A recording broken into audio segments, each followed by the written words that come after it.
All right, folks, welcome to Investing for Beginners podcast. Today, we are going to talk about the truth behind the most famous slogans on Wall Street. Some of these are some goodies. Some come from movies, others come from some famous people on Wall Street. We thought we would just talk through some of them, so this could be kind of fun. I think we should start with the first one. The first one to me I think is a fun one. Greed is good. So this is the made famous slogan from Gordon Gecko, the fictional character in the street, which was recorded or made back in 1987. Some of you probably weren't, but this is a great movie. I think we can have some fun talking about this. So, what does "greed is good" mean to you, and how do you interpret this? Yeah, it's like the forever optimists or techno optimists where everything that feels good is good kind of a thing, or just wanting to justify all of your own behavior. I mean, in a way, right? Like having a good work ethic, having the ambition to go find great stocks and all of that can be a good thing. And for sure, there are great businesses that do great things. But I think there's also a lot of things to be careful about with the greediness, because that can be a trap for a lot of investors. Just like there's, a bad side to a lot of different things, a bad side to being overly ambitious or overly greedy or overly impatient to become wealthy, is you can actually set yourself back by making a lot of different mistakes. That's the kind of first thing that comes to mind for me. What about you? Yeah, definitely. I think it certainly epitomizes certain periods of market behavior. The dot-com bubble, what happened after the great financial crisis, what happened after the pandemic, the first few years after the pandemic. Those to me were the greed is good eras. And it kind of epitomizes the aggressiveness, the uber enthusiasm, the phrase "to the moon," those kinds of things. Really, when I think of greed is good, I think of those sayings, and it certainly reminds me that there can be a lot of enthusiasm when there's not blood on the streets in Wall Street, and I guess that's kind of how I think about it. Yeah. Definitely something to be careful of as an investor. You usually have the people who are finding out and kind of like being envious about the big gains are usually the ones who get left holding the bag. That's something we hope doesn't happen to y'all much. Right. No kidding. Yeah, for sure. Yeah, for sure. All right. So kind of maybe the opposite of that is buy low, sell high. This is a very timeless mantra for investors. And I guess what does this phrase say to you? Yeah, I think it's what we're all trying to do. And I also think it's harder done than said. I think it's a lot easier to say, yeah, I buy low, sell high. But that's a lot harder to do. Would you argue that there are investors who don't even care about this? Oh yeah. Yeah, there definitely are, and there's a style of investing that this doesn't even really kind of play into. I'm not saying that it's good or bad. I think it really depends on how that fits your personality and your mindset and your mind frame of how you think about things. You did a great interview with David Gardner, and I would argue that he probably doesn't buy low, sell high doesn't really apply to the way he invests. It's mostly just keep buying, even as the companies go up, and I think it works for him, and he's had great success with it. But it doesn't fit me and my personality. I like Warren Buffett's idea of I like to buy everything on sale, from stocks to socks. So that kind of fits me better. Yeah, me too. The trend is your friend. Have you heard this one? I have. To me, when I think of the trend is your friend, I think of traders. I think of swing traders. I think of day traders, and that's what it reminds me of. What about you?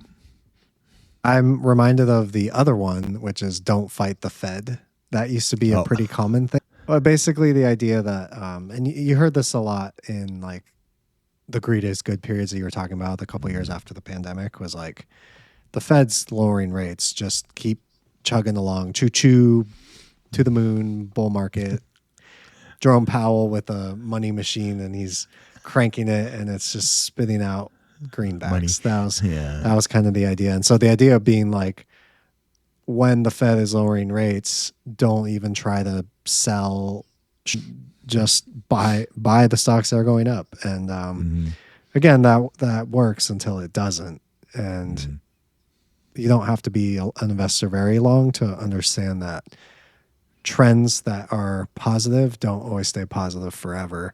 And growth in businesses often isn't perfectly linear, but there are ebbs and flows. And so as investors, we need to respect that and not get discouraged if you feel you're like hitting the trend and you're killing the trend every time.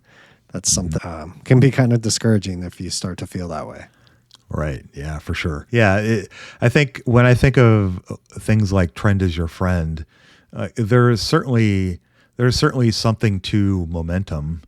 Of course, when things are doing well and people get excited about it, you have to be careful if you're just jumping on the trend because everybody else is jumping on the trend, or whether you have identified that this is a fantastic business and they're doing something really well and you think that will continue to do really well over a long period of time. So I kind of like try to disassociate the two parts of it. If you jump on the trend because everybody else is jumping on a trend, then that's where you can get burned, because if you don't get off at the right time, that could be very, very dangerous. Likewise, if you don't understand a business and you don't understand why they're doing so well, then that can also burn you too. Because if you don't know what's going well, you won't know when the train is stopped, or where the whistle is blown and it's time to get off. You won't understand that it's time to get off. So how do you differentiate between when you see a stock where the trend is really, really nice? How do you differentiate between whether that's business driven or whether that's just crowd hysteria? Right. I don't think I don't think there's any perfect way to discern it. It has to come from a combination of things. And this is probably easy fruit to pick. But if you look at what happened at Zoom during the pandemic, that was very easy to see that was a narrative driven, people jumping on the bandwagon happening. When you looked at the operations of the business, yes, it was doing well, but you had to ask a question that, it was, in hindsight, it's easy to ask, but at the time it would have been harder to ask.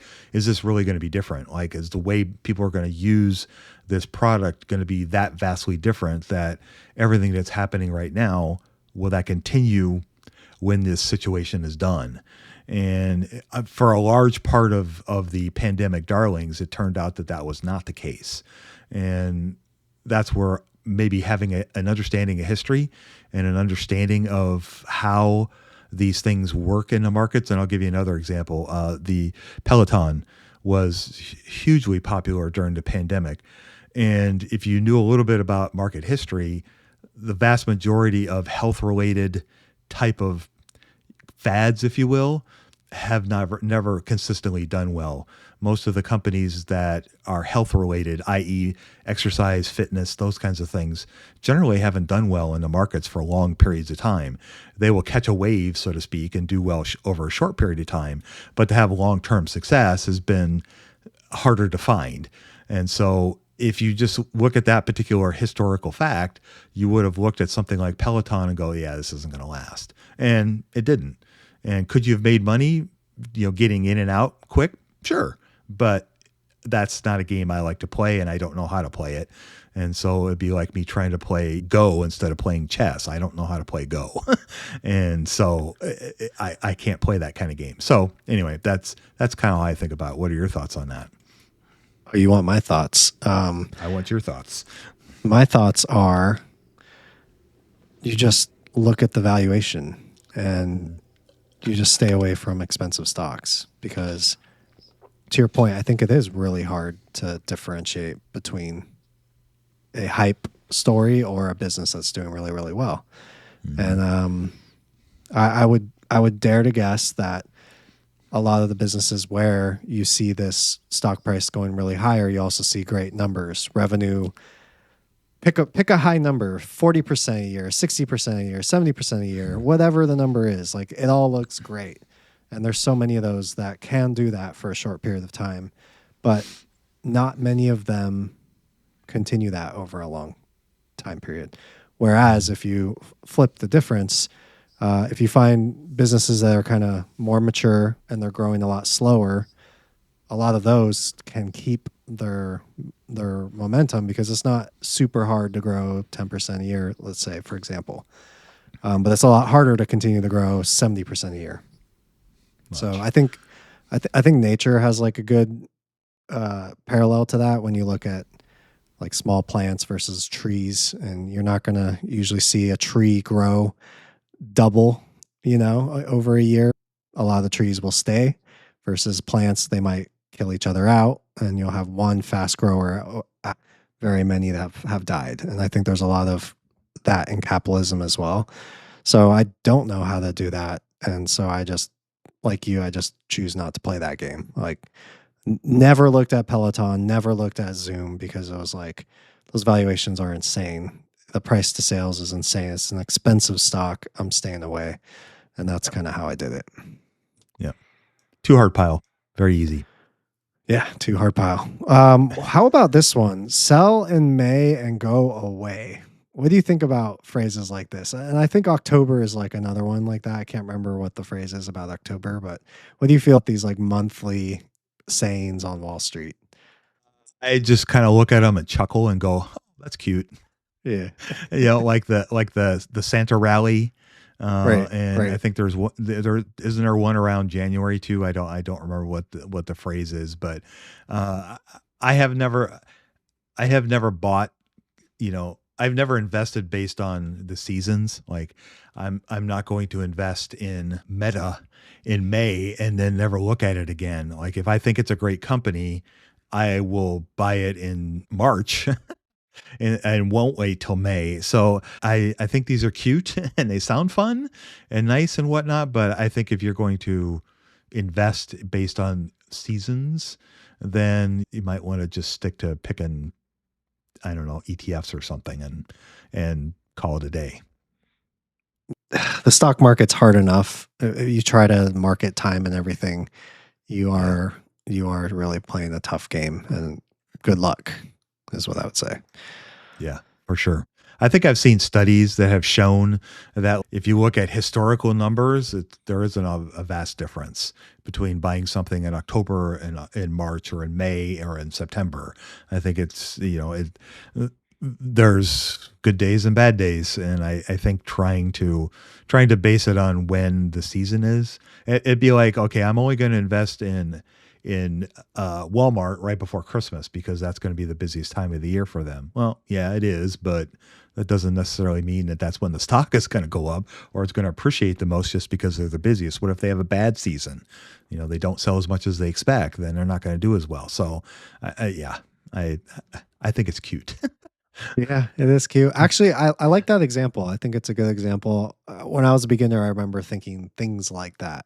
And then only to learn a little bit later that things are priced in. So the investors who are looking at Walmart are going to be experts on Walmart's business. The analysts, the investors, the fund managers, they're going to know that the holiday season is coming up and that that's a bigger season for Walmart. Right. So there is no information edge or timing edge because, like you're saying, the market does correlate to the stock. It's based on people's expectations about the business, and that's what drives stock prices.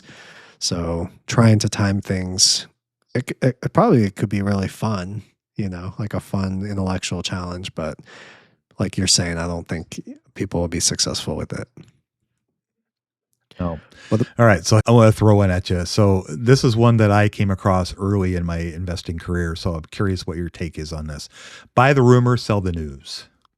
okay, I just wrote a email about this. It's going to go live in a couple days. Okay. Um, I do remember hearing this too. I guess the best way to describe it is it's speculation. That's how I would describe it. Yeah. Yeah, that's exactly how I would describe it.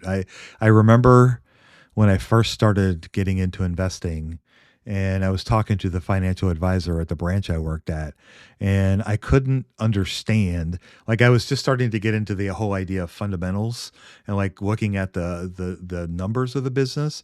And I don't remember what company it was I was looking at, but everything looked really good to me. Like the revenues were growing, the margins were growing, the returns on capital were really good. Like just everything just seemed to be positive. And I couldn't understand why the stock was down. And so I went to him and he said, buy the rumor, sell the news. I went, what?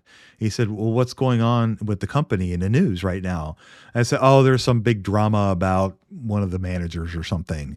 And he said, yeah, so people are freaking out because the stock is dropping because they think the manager is doing badly. And he said, if you look at the chart, he said, I bet you see a run up before that all happened. And now everybody's selling it because it's negative news about the CEO or something. And sure enough, he was right. I went and looked at the chart and I could see that right before all this, the stock was going up. And then when this bad news came out, it dropped, 15, 20%, in a couple days kind of thing. So kind of like what happened with Netflix a few years ago, where they reported the stock was doing really well, and then they reported that their subscriber count was down for the first time ever, and it dropped like 15, 20% in a day. And so everybody was selling the news. And I was like, okay. Well, it made sense to me once I figured it out. Okay. What about bulls make money, bears make money, pigs get slaughtered? I am actually not as familiar with that one. So what what does it mean? Like what's a pig? Like I get a bear, I get a bull, but what's a pig? Just someone who's like being too greedy. Oh, okay. Okay. Yeah. I mean, to me, it's definitely a warning. It's a warning about greed, right? And I think, kind of to go back, greed is good. Well, it can be if it's, positioned properly. But if you're just trying to overreach, then I think that's when you can really get slaughtered. Yeah. It's funny. A lot of these kind of go to how stock prices behave and how they move around. But our viewpoint, which has been helped shaped by the things that Warren Buffett and Charlie Munger have taught about for decades publicly, is that as investors, we're looking at businesses and what do businesses do over the long term.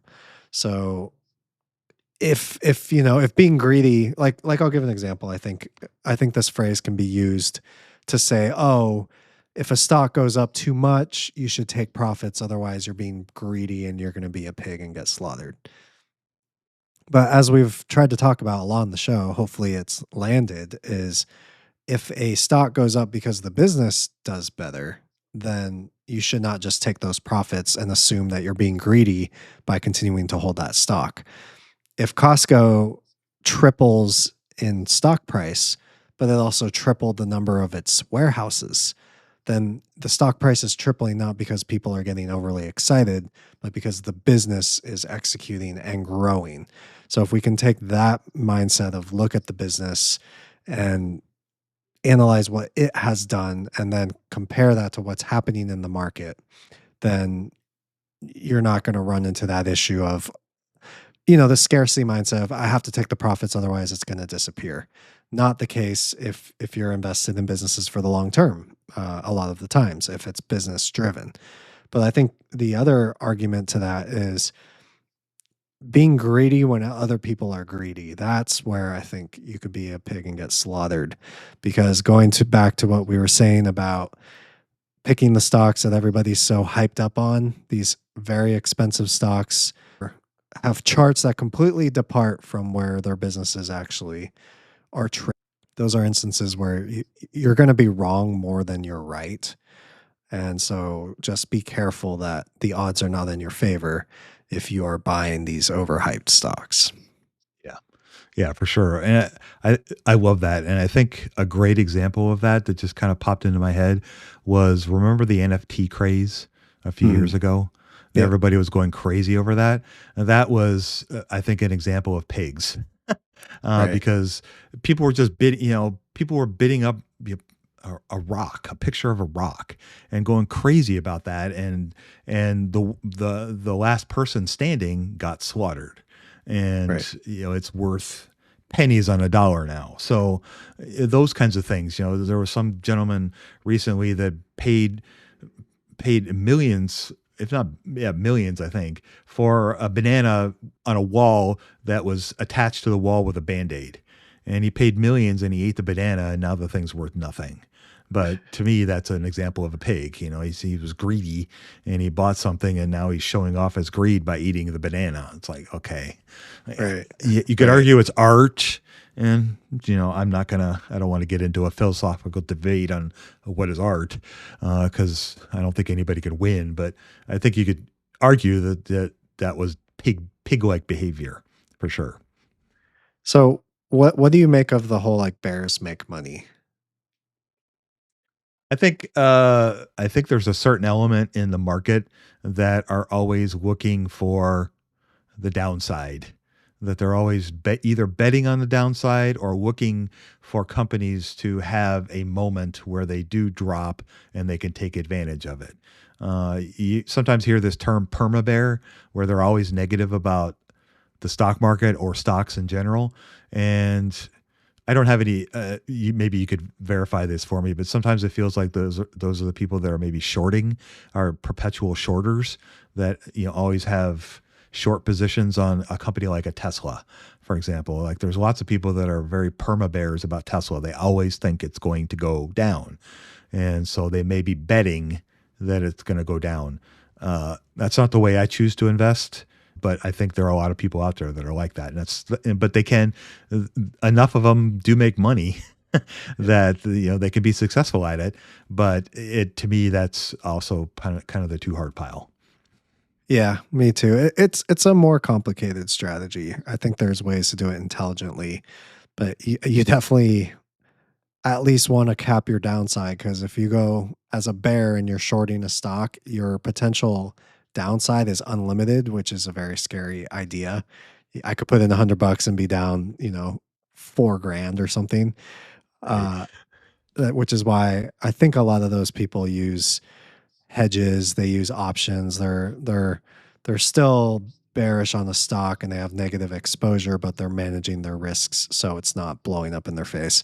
And to your point, that's just really complex. It's a lot of active management, and I don't think my skill set's there as far, being able to trade those kind of options. And so yeah, I choose not to go that way also. No, too hard pile for me. Too hard pile. Is that the trend for today? Every quote we can answer by saying too hard pile. Yeah, too Uh, hard pile. Too hard pile. what about markets can remain irrational longer than you can remain solvent? Yeah. Famous quote by John Maynard Keynes. Mhm. I think this is a fantastic quote. And how many of us, raise our hands, have been super bullish on a company, thought this is going to be an amazing business, and you invest in it, and the market doesn't see what you see, and it goes on for a long, long time. And I think that's one of the risks of investing, is that sometimes you can find a great company, but it doesn't do as well as you think it will. And so you may not lose money, but you won't make money. And in essence, because of the way markets and money work, you may not be losing money, but you're not making money. So you're in essence kind of losing money, or losing out on the opportunity to make money because you're in this particular company. Yeah, and if you're a perma bear, I can't remember who said it, but one of the hardest ways to short a stock is on valuation. Because if you short a stock where the business is going down, usually as the business shrinks, the price will tend to go down. I mean, valuation plays a role as well, but the length of time that a stock can be considered overvalued can be so long. Like, how long has Tesla been overvalued? Pretty much as long as I can remember. As we And started the show. since we've started the show, since even before that. So, Yeah. yeah, sometimes the best businesses in the world will just always be overvalued. And if you are trying to play that game where you're saying, hey, this stock's a bubble, that stock's a bubble, I'm going to short that stock, I'm going to short that stock, that's a great way to go bankrupt. Yes. All right. So, one of my favorites, it's not about timing the market, it's about time in the market. What are your thoughts on that? So, why is it your favorite? Uh, because I think it really gets to the essence of what Warren Buffett or Charlie Munger would call intelligent investing, where you're trying to assess the business quality of the business. What are the fundamentals like? How is the business operating? What are they selling? And is it popular and will it continue to remain popular?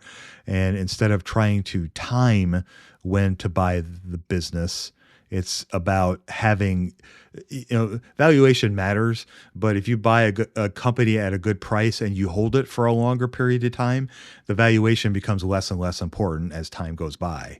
But if you're always trying to time, like, how many times have we heard from people while we've been doing the show? Yeah, I'm really interested in company X, but I'm waiting until it gets to this price. Well, Mhm. if you're waiting for $10 difference to buy it because you think that's going to make a big difference in a 10-year or 20-year or 30-year span, even a 6-year span, that $10 isn't going to matter much. And so I think, getting so caught up in about when you're going to buy it as opposed to if you find it at a good price and buying it then, regardless if it's not the ideal margin of safety, if it's as good a business as you think it is, that's not going to matter over a longer period of time. There's some key variables here in that statement. Holding it for a longer period of time carries a lot of weight here, and also buying it at a fair price also carries a fair amount of weight. But if you combine those two things, I think timing the market is way less relevant than time in the market. That's kind of why I like it so much. Yeah, I like it too. I don't really have much to add there. That was very well said. One I did want to talk about is cash is king. I hear a lot of investors talk about keeping like dry powder. I'm keeping 10% of my portfolio in cash or 20% of my portfolio in cash, so that when the market drops, I can take advantage of it. And while I understand and respect the sentiment behind it, I've been doing this long enough to understand just how frustrating that kind of mentality can be. And so when I first started investing in 2014, I've always been like fully invested. I'm still in the building stage, and this depends on what cycle you are in. Are you in the accumulation phase or are you in the harvesting phase? So I'm saying this all with the lens of the accumulation phase. Being fully invested is going to be a better compounding result for you over the long term if you are building rather than holding cash. I remember in 2014, I was waiting for the next 2008, 2009 level crash. And I waited in 2015 and 2016. I always told myself I would buy, the Apples of the world. I would buy the Microsofts of all the best businesses would finally go on sale. I just had to be patient enough for it. And you could argue they finally did, but it was 2020. So 6 years, right? That's a long time to hold 20% cash in your portfolio. And the amount of compounding you lose out on that cash, rather than just to your point about just staying invested over the long term, it just doesn't make sense to keep the cash. So it sounds smart, but if you've been in the market long enough and you've been through a long enough bull market, you'll realize it's a suboptimal strategy. Yeah. For sure, especially if you're in the accumulation phase of your portfolio. The studies have shown that time in a market is going to beat timing the market, and the cash is king speaks a little bit to timing the market. And to Andrew's point, waiting 6 years is a lot of opportunity cost lost or missed for even if you're, let's say that you put that 5% into a company that doesn't grow at 10, 12% a year, it grows at 6% a year, which is, not optimal. That's still better than the savings rate that you would have had in 2014 at 1%, or Yeah. whatever anemic thing that they're offering at the time. So uh, it's all relative. You have to kind of balance how it works. And it also, I think, has some bearing on how you invest too. If you're a person that's far more active, in other words, you trim positions because you want to get into other positions, and the turnaround time is shorter. I think that could work for people. But if you're buying slower and selling even slower, kind of idea, then having dry powder in the form of cash is a harder place to be. Yes, it's more liquid, and yes, you may be able to turn on a dime, so to speak, and take advantage of things. But the downside to that is you have to be on top of what you're doing. And if you miss a day or two, let's say you're traveling and something happens while you're traveling and you have no access to the stock market, you could miss out on a great opportunity because you were, trying to time the market. And that could set you back for another 2 years before you have an opportunity to buy Amazon at that, ridiculous price. And so I guess I am more of the camp like Andrew is, where the dry powder to me is something that's invested and maybe it's not doing as well as I want. And maybe I keep it in there as an opportunity to liquidate that company and put it into something else I'd rather do. And because I think long run, that's going to give you better overall compounding over a longer period of time. All right. Let's see. I wanted to see what your take was on risk comes from not knowing what you're doing. Yeah. To me, this is a great phrase because it goes back to understanding what it is that you're buying. If you're investing based on tickers or what friends are telling you or what you see on CNBC, then you really are taking an even bigger risk of buying a company that you really know nothing about, because in a lot of cases people are bidding that up because they're all jumping on the gravy train. And when the music stops and they all get off and you don't, you're going to be the one left holding on to the bag, or holding the bag, because you don't understand what's going on with the business. But if you understand that you're buying a piece of a business and you're a part owner of the business, then you're going to do a lot more due diligence about understanding what the business does, how they make money, and who's running the company, and what the fundamentals look like, and whether or not the widget or the thing that they're selling is actually valuable to people and people find it valuable. And if you understand that, then I think I'm not saying all the risk goes away, but I think it helps reduce the amount of risk that you can have by investing in a particular business. Does it guarantee that you will be a winner? Nope, it does not, unfortunately. But I think it helps reduce greatly the risk that you're going to take by investing in that particular business.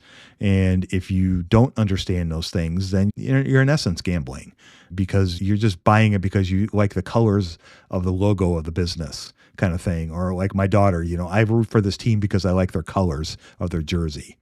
Okay, that's fine. But, are the players any good? Well, I don't know. Well, that's what you got to figure out. So to me, it's the same idea with the stock market. The last one, money never sleeps. What is the meaning of this? It was from Wall Street, 1987. I know. To me, it says that money is always working and Wall Street never stops. There's always going to be something new. There's always going to be something coming down the pike that you have to pay attention to and you have to be somewhat aware of.